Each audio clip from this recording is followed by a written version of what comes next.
Анда азыркы куттуктоо сөз Кыргыз Республикасынын Жогорку Кеңешинин төрагасы Турсунбеков Чыныбай Акуновго берилет.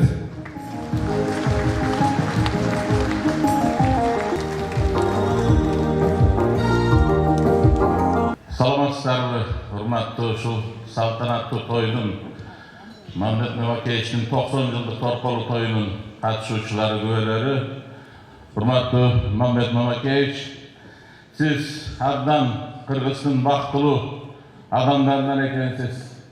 Анткени себеби 90 жылдык тойду ушундай Кыргыздын эң мыкты деген залынын төрүндө отуруп, ушунча кишинин катышуусу менен өткөрүү бардык эле адамдын бактысына туш келе бербейт. Бул бакыт сизге туш келип атат.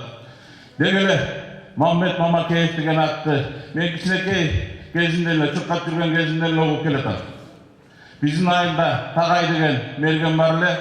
Ал киши Мамбет Мамакеевич менен дос болгон. Ошол досуна келгенден кийин биздин Жамбылак деген айыл туура бир ай кеп курчу Мамбет Мамакеевич жөнүндө. Ошондо эле бул киши биздин айыл үчүн легендарлуу болчу. Ошондо эле бизге окшогон кичинекей чуркап жүргөн балдар бу кандай киши болду экен деп суктанып ойлонуп керек. Кийин эс тартып университетке келип, аны бүтүрүп атканда мынакей Мамбет Мамакеевич менен таанышып калдым. Бул кишинин жанында болуп көптөгөн жакшы сөздөрүн, эскерүүлөрүн угуп жүрөм.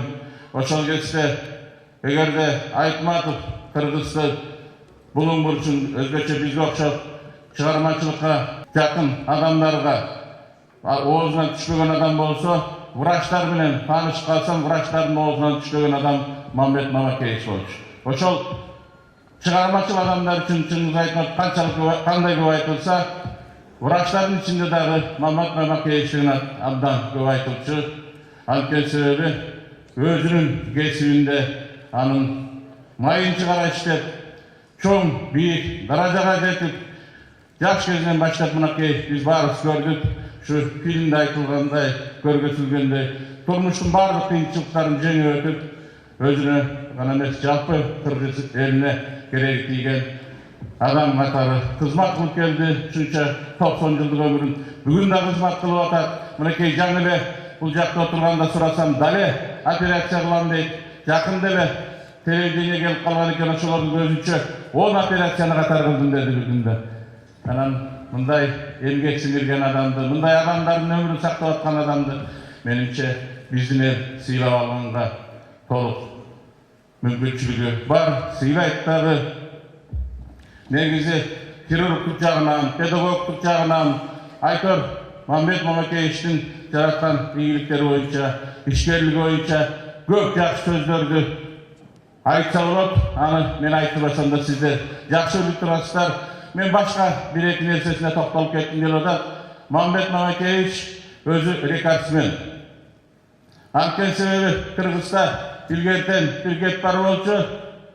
Эр ортон 50 жаш деп. Мамбет Мамакеевич дароо биринчи рекорд кылып 60 жашында эр ортонун 60 кылгансыз. Анан 70 жашыңызда эр ортонун 70 кылгансыз. 80 жашыңызда дагы эр ортонун 50ден 80ге чыгарып абсолюттук рекорд койгон адамдардан, ошого татыктуу жүрүм туруму бар, ошого татыктуу ден соолугу бар адам катары бул жагынан дагы сиз жалпы Кыргыз элине үлгү көргөзө турган адамсыз. Андан сырткары мынакей филармонияда турабыз, бул жерде далай оркестрлерди көрүп жүрөбүз. Сиз мыкты дирижерсиз. Мен жакшы билем, Кереге Таш айылында туугандарыңыздын баарын сиздин дирижерлугуңуз менен өздөрүнүн ар бир өзүнүн актуалын чалып турчу. Кереге Ташка барганда көргөм, улуулар ийменип, бичүүлөр узаттап турчу. Муну Жапар Тусуналиевич аркылуу мен жакшы билип калдым. Буга бүгүнкү күндө иштеп аткан улуттук хирургия борбору учурунда неотложная хирургия, тез жардам хирургиясы курулса, эл ичинде бат эле ал расмий аты унутулуп, Мамакеевтин клиникасы деп аталып калган. Бүгүнкү күнгө чейин Мамакеевтин клиникасы деп аталып келатат.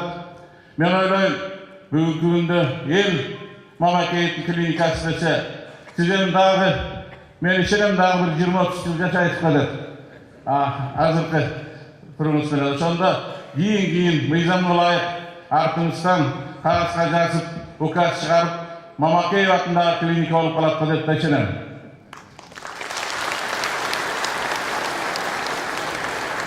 Ошондуктан урматтуу Мамед Мамакеевич, азыр эми жаңыдан эр ортону ээлүүдөн ашканыңыз көрүнө баштады. Дагы көпкө жашаңыз, дагы ушундай элге баскан турганыңыз менен, сүйлөгөн сөзүңүз менен, жасаган ишиңиз менен үлгү болуп, жакындарыңызга сыймык болуп жүрө бериңиз. Биздин жогорку кеңештин атынан, өзүмдүн атыман мынакей бир жакшынакай каалоо сөздөрдү жазып алып келдим. Азыр муну тапшырам.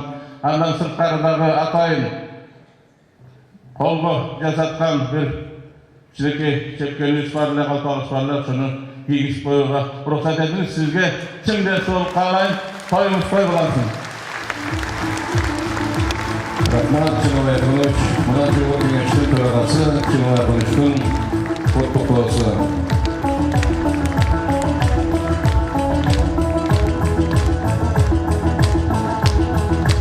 Алда турсаңыздар.